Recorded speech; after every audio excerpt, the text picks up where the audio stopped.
KB. Ganesh കുമാറും കടന്നപ്പള്ളി രാമചന്ദ്രനും പിണറായി വിജയൻ മന്ത്രിസഭയിലേക്ക്.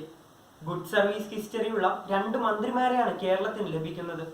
അഴിമതിയുടെ കറപുരളാത്ത ക്ലീൻ ഇമേജാണ് കടന്നപ്പള്ളിയുടെ കരുത്ത്.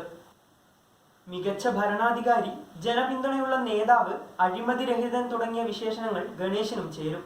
എല്ലാവരോടും നിറഞ്ഞ സൗഹൃദം പുലർത്തുന്ന കടന്നപ്പള്ളിയുടെ മന്ത്രിസ്ഥാനത്തിന് കക്ഷി രാഷ്ട്രീയത്തിന് അതീതമായ പിന്തുണയുണ്ട്.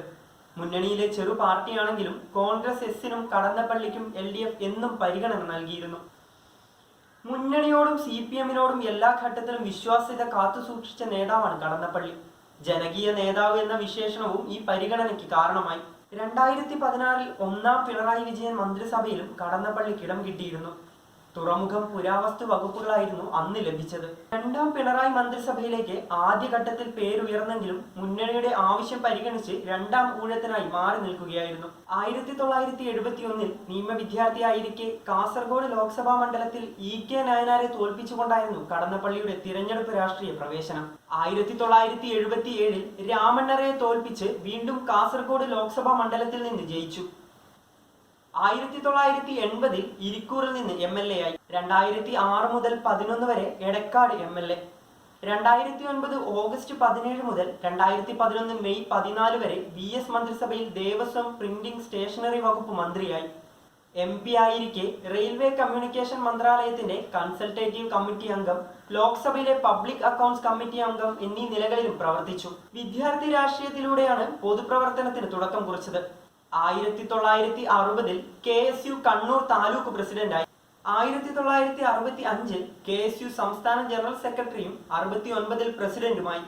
KSU സംസ്ഥാന പ്രസിഡന്റ് ആയിരിക്കെ കോൺഗ്രസ് പിളർന്നപ്പോഴാണ് 1980-ൽ LDF-ൽ എത്തിയത്. അന്ന് കൂടെയുണ്ടായിരുന്ന AK ആന്റണി ഉൾപ്പെടെയുള്ളവർ തിരികെ കോൺഗ്രസിലേക്ക് പോയെങ്കിലും കടന്നപ്പള്ളി LDF-ൽ ഉറച്ചുനിന്ന് ഇരിക്കൂർ നിയമസഭാംഗമായി. 29-ന് സത്യപ്രതിജ്ഞ ചെയ്ത് അധികാരമേൽക്കുമ്പോൾ പിണറായി മന്ത്രിസഭയിലെ ഏറ്റവും പ്രായം കൂടിയ മന്ത്രി എന്ന വിശേഷണവും കടന്നപ്പള്ളിക്ക് സ്വന്തമാകും. പയ്യന്നൂർ കടന്നപ്പള്ളിയിലെ പരേതനായ PV കൃഷ്ണൻ ഗുരുക്കളുടെയും TK പാർവതി അമ്മയുടെയും മകനാണ് രാമചന്ദ്രൻ കടന്നപ്പള്ളി. അതേസമയം സംസ്ഥാന മന്ത്രിസഭയിൽ കൊല്ലത്തെ പ്രതിനിധീകരിച്ച് അടുത്ത മന്ത്രി കൂടി എത്തുന്നതിന്റെ സന്തോഷത്തിലാണ് കൊല്ലത്തുകാർ. ജില്ലയിൽ നിന്ന് KN ബാലഗോപാലും K ചിഞ്ചുറാണിയും മന്ത്രിമാരാണ്. ഇതേ മേഖലയിൽ നിന്ന് തന്നെയാണ് മൂന്നാമനായി KV ഗണേഷ് കുമാറും എത്തുന്നത്. മന്ത്രി എന്ന നിലയിലും MLA എന്ന നിലയിലും ഗണേഷ് കുമാർ നടത്തിയിട്ടുള്ള പ്രവർത്തനങ്ങൾക്കും ഇടപെടലുകൾക്കും വലിയ സ്വീകാര്യത ഇതിനോടകം ലഭിച്ചിട്ടുണ്ട്.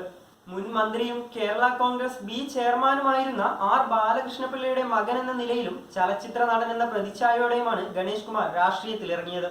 സിനിമയ്ക്കൊപ്പം രാഷ്ട്രീയവും ഇണങ്ങുമെന്ന് കുറച്ചു കാലം കൊണ്ട് അദ്ദേഹത്തിന് തെളിയിക്കാനായി. പത്തനാപുരം മണ്ഡലത്തിൽ മുന്നണികൾക്ക് അതീതമായി വ്യക്തിബന്ധങ്ങൾ സ്ഥാപിച്ചതാണ് ഗണേഷ് കുമാറിന്റെ വലിയ നേട്ടം. മുന്നണിയുടെ അകത്തായാലും പുറത്തായാലും തനിക്ക് ശരിയെന്ന് തോന്നുന്നത് തുറന്നു പറയുന്നതാണ് ഗണേഷ് കുമാറിന്റെയും ശീലം. തെറ്റുണ്ടെങ്കിൽ പൊട്ടിത്തെറിക്കുന്ന ശീലം കാരണം ഉദ്യോഗസ്ഥർ പലപ്പോഴും പേടിയോടെയാണ് ഗണേശിനെ സമീപിക്കുന്നത്.